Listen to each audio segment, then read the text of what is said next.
Genesis chapter 19. Destruction of Sodom and Gomorrah. The two angels reached Sodom in the evening. As Lot was sitting at the gate of Sodom. When Lot saw them, he got up to greet them. And bowing down with his face to the ground, he said, "Please, my lords, come aside into your servant's house for the night, and bathe your feet. You can get up early to continue your journey." But they replied, "No, we will pass the night in the town square." He urged them so strongly, however, that they turned aside to his place and entered his house. He prepared a banquet for them, baking unleavened bread, and they dined. Before they went to bed, the townsmen of Sodom, both young and old, all the people to the last man, surrounded the house. They called to Lot and said to him, "Where are the men who came to your house tonight? Bring them out to us that we may have sexual relations with them." Lot went out to meet them at the entrance.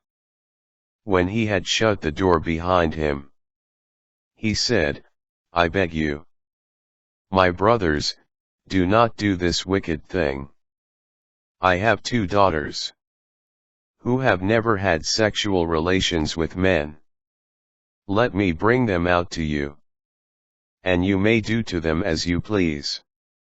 But do not do anything to these men, for they have come under the shelter of my roof." They replied, "Stand back.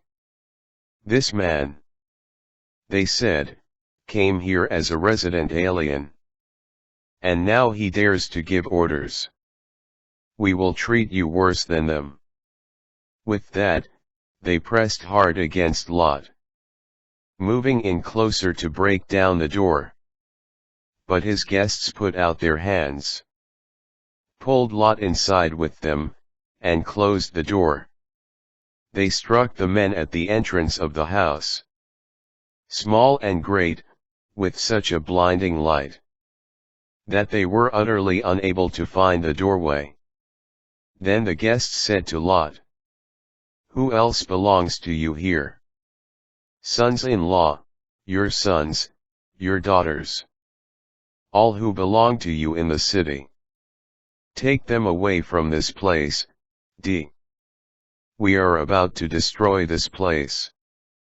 For the outcry reaching the Lord against those here is so great that the Lord has sent us to destroy it."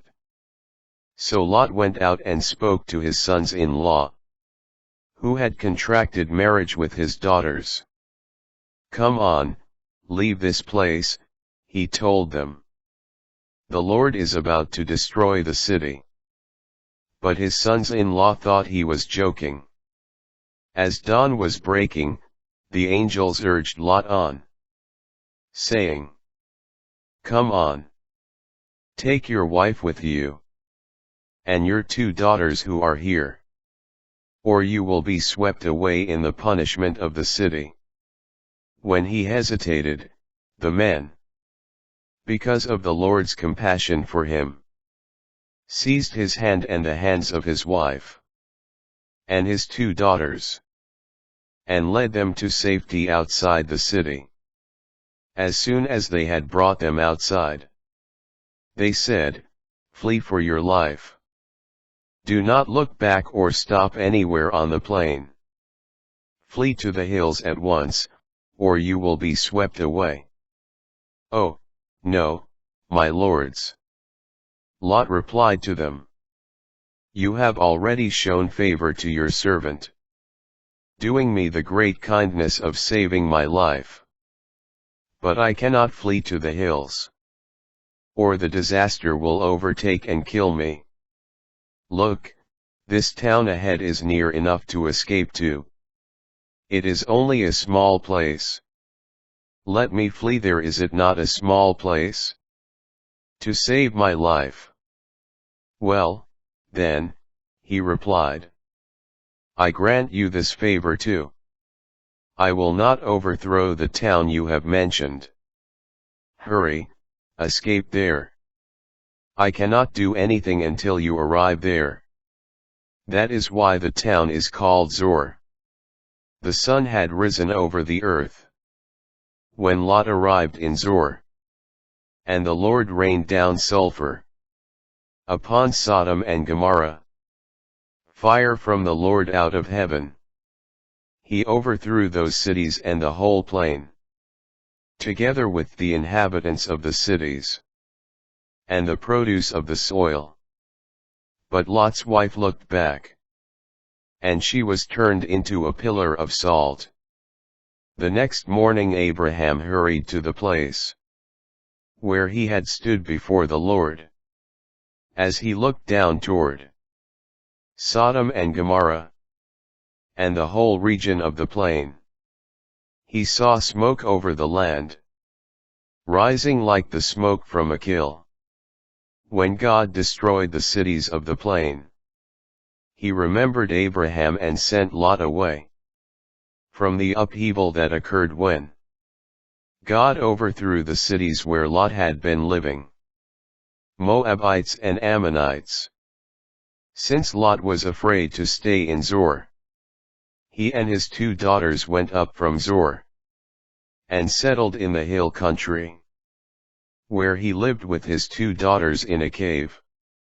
The firstborn said to the younger, "Our father is getting old, and there is not a man in the land to have intercourse with us, as is the custom everywhere. Come, let us ply our father with wine, and then lie with him, that we may ensure posterity by our father." So that night they plied their father with wine, and the firstborn went in and lay with her father. But he was not aware of her lying down or getting up. The next day the firstborn said to the younger, "Last night I lay with my father. Let us ply him with wine again tonight. And then you go in and lie with him, that we may ensure posterity by our father." So that night, too, they plied their father with wine. And then the younger one went in and lay with him. But he was not aware of her lying down or getting up. Thus the 2 daughters of Lot became pregnant by their father. The firstborn gave birth to a son, whom she named Moab, saying, "From my father. He is the ancestor of the Moabites of today." The younger one, too, gave birth to a son, and she named him Ammon, saying, "The son of my kin. He is the ancestor of the Ammonites of today."